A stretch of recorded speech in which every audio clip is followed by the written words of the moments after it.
Cryptocito, I'm sure you have some more questions here, but I have one. Saki, I heard you say somewhere today that mempools are a pre-production design and that we need to move away from them.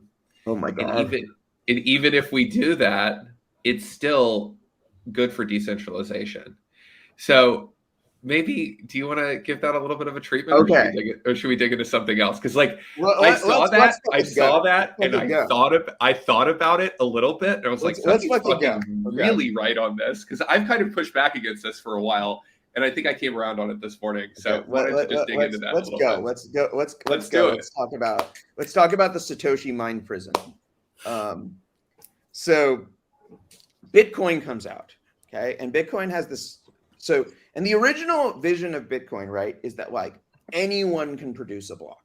That like a block might be produced on some random computer somewhere in the world any given day. And this was like kind of true for like the first 2 years or so of Bitcoin, where like blocks were literally made by random desktops. You know, my random desktop made a Zcash block on the first day. You know, this is the early days proof of work. You know, it was like random desktop computers made blocks, right? Like that was the world. Like you start your computer, it would make some blocks. If you mined some Bitcoin early in the day, maybe you made some blocks. Like, you know, but like blocks would appear from any random computer in the world. And so in a world in which you don't know who is going to make a block in the future, you have to build software that disseminates your transactions to every computer on the network, because you don't know who's going to propose a block, and somehow you have to get your transactions to them. So just real quick, that means even if you're keeping a copy of the network to like serve data to wallets, you're still participating in this mempool thing, even though you don't need to. Yes. And that's like 10 times the number of nodes that would need it. Okay. So, all right. So then, so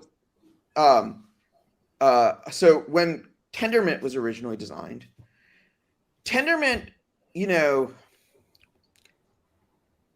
like if you kind of look at like the core vision of Tendermint was like, or like the initial beauty of the Tendermint idea was this idea of like having this symmetry between leader failover and producing blocks. That was like Jay's like key insight that sort of unlocked BFT for the masses. And Jay like always really liked this like symmetry, like having like instead of having like making validator nodes really different from full nodes, just design everything to be like exactly the same, right? Like where like the differences between the different node roles were all really like and why not just, and so, you know, we have this mechanism, we have to disseminate votes and block proposals and all this stuff. Why don't we just disseminate transactions the same way? So, you know, you send, typically what you do is you don't know, we pretend like we don't know anything about the block producers. We don't know who they are. Could be any random person on the internet. We send our transactions to random full nodes, and they like spread out over the network, and somehow they get to a block producer, and that block producer proposes them the block. And this is all like this, you know, this is basically a design from the proof of work era.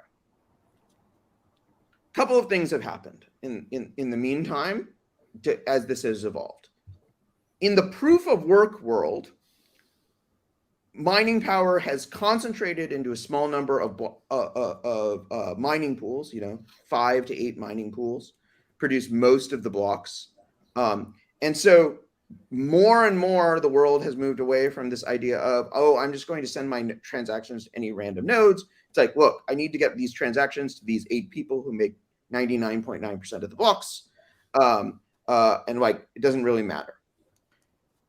So, you know, Bitcoin now has like a Falcon network that basically like wires together most of the big mining pools. This is primarily the data exchange layer of transactions and blocks in Bitcoin. Is this like, you know, networking layer that is like optimized for the big mining pools. Then you've had Ethereum has, you know, Flashbots, which is a centralized service that coordinates a lot of block production with this like bidding system and auction system and sort of MEV revenue sharing system has produced a lot of the blocks. So now, like, why do I need to send my transactions to random blocks? It's actually better for the most cases to just send your transactions to Flashbots, right? It's better for everyone, better for the user, better for the miners, better for everyone. So like, and then Solana put out this idea of, hey, like you don't need to send your transactions to any random node on the network. Just send your transaction to the next block proposer, right? You know who the next block proposer is. It's deterministic. Just send your transactions to them. Like we'll design it into the system that a client will know how to do that. And so in many ways, like the Tendermint mempool seems to work about 95% of the time pretty well.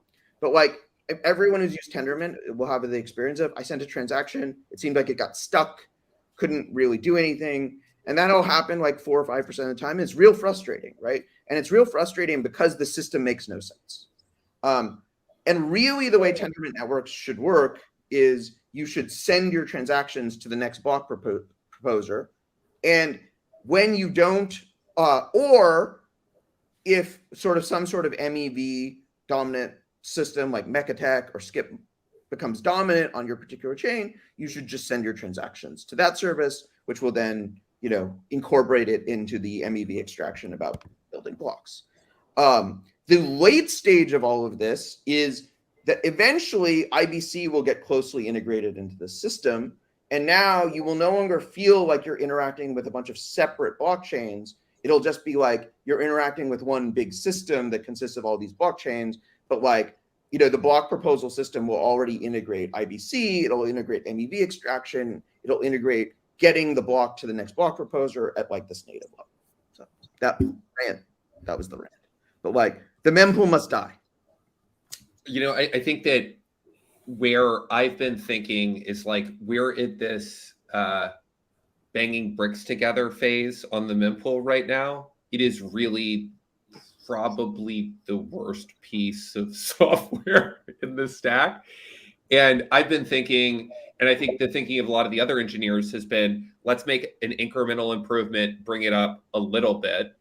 A lot of those efforts have essentially gone nowhere.